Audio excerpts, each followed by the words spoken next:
Vous vous souvenez? Ces jours d'hiver, la nuit, après la journée pleine de verglas, le cassage de gueule en plein milieu de la cour de récré, le cendrier de la bagnole qui a jamais autant pué, les fenêtres qu'on laisse fermer, l'odeur de renfermé, la neige qui tape par terre, qui claque les joues, qui une fois séchée par le soleil va inonder les devantures de maisons, qui va être balancé dans des tramways, les portes se refermant, qui va obligatoirement finir dans un endroit où elle aurait pas dû finir, hein. Évidemment qu'on s'en souvient de ça, ces chocolats chauds au bord de la fenêtre, les volets restés ouverts après 21h, ces films près de Noël, comédies romantiques nulles, mal filmés, mal joués, avec des scénarios mal ficelés, ces paquets de bonbons qu'on ouvrait, qu'on avait trouvés dans le garage sans que les parents nous voient, ce feu de cheminée qui empestait toute la maison parce que le tuyau était gelé, ces ventilateurs qu'on avait rangés au placard, ces chauffages dysfonctionnants après le 38e été ou le 38e hiver où ils ont subi leur propre chaleur et celle imposée par le soleil.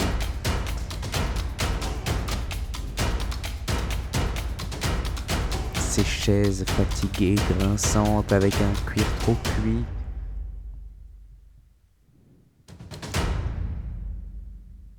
Un brouillard qui fait qu'on voit même plus à 10 mètres devant son pas. Les voitures impossibles de démarrer le matin, les brises-glaces, les chasse-neige qui venaient défoncer le rêve de tous les enfants. Les gratteuses qu'on trouvait dans la porte avant, qu'on était conducteur dans toutes les voitures pourries et qu'on grattait le pare-brise en espérant pouvoir partir à l'heure le matin. L'envie de sortir dès qu'on est à l'intérieur et une fois qu'on est dehors, on se pèle le boule et on re-rentre. Et l'envie de sortir de quoi? L'envie de sortir de tout en fait. L'envie de sortir d'ici. L'envie de partir, l'envie de sortir auprès de la neige en slip, en train de se jeter et faire des roulades dedans, les bonhommes de neige qui ont une gueule aussi tordue que les gens qui ont reçu du gaz moutarde pendant la guerre. Pour moi, c'est ça Noël. C'est ça la neige. C'est magnifique. Et on a envie de se barrer à l'intérieur alors qu'on est déjà dedans.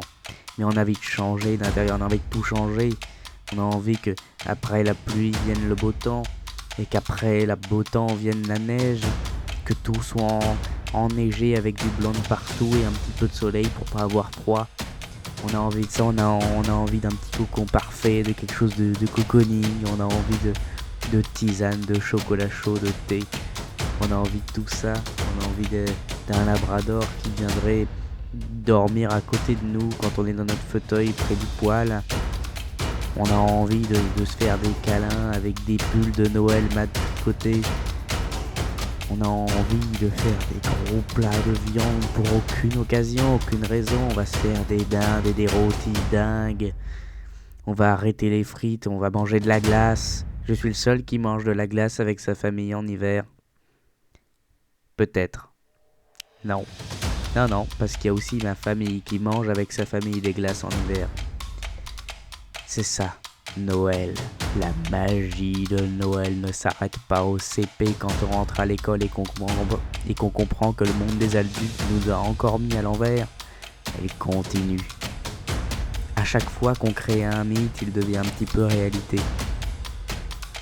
À chaque fois qu'on se dit qu'on va pas bien et qu'on montre aux autres en espérant atterrir leur attention, au final, si ça marche pas, et ben on continue dans cette lancée de plus en plus fort, et on continue tellement longtemps et tellement fort, consciemment ou pas, qu'on oublie à la base, même l'inconscient oublie qu'il n'y avait rien à part un manque de place, un manque de couilles, un